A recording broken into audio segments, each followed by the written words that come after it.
And then into that void came an individual who I suppose I reported to him, and we just had a personality clash.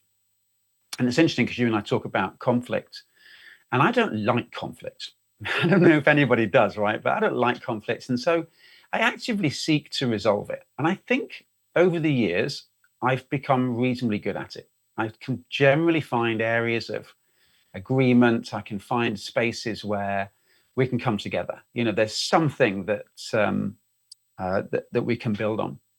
And with this person, and you know, I guess he would have a different story or a similar story. There was some conflict there, and it didn't go well. I don't suppose it went well for either of us, but I was not in a position of power, and I felt very compromised and also quite confused, because here I was in an organization where I'd been for 2 years at that point, and I'd only ever met leaders who were genuinely authentic, purposeful, good people. They were considered, they were considerate. And here I was with somebody who was acting in a way that was very incongruent with those values, and certainly leadership values that I'd experienced in Unilever. And so I found myself with half of the year gone, so kind of halfway through 2022, I beg your pardon, needing to go, but also needing to finish the job. So I wanted to make sure that the site was complete. There would be a transformation there, and I did that. But it was a time that was quite damaging. I think I was quite burnt out.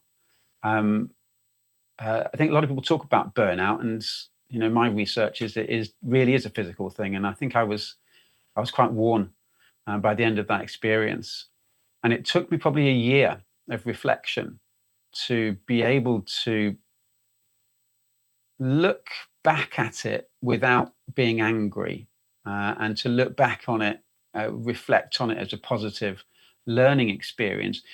Not about that I'm going to be a stronger person, but that objectives sometimes change, goals sometimes change, but the only thing that we've got is our consistent authenticity. And when you take away some of those pillars, some of those connections that sustain us, and then in the case I'm talking about, with people that sustain me in the organization, but also we got to really importantly remember that our energy comes a little bit from work, meaningful work, but from other things.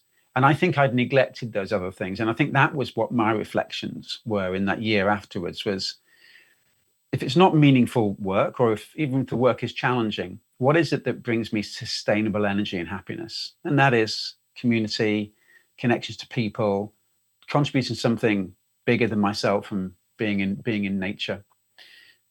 That was a very, very long answer to your very simple question, I think, Maria.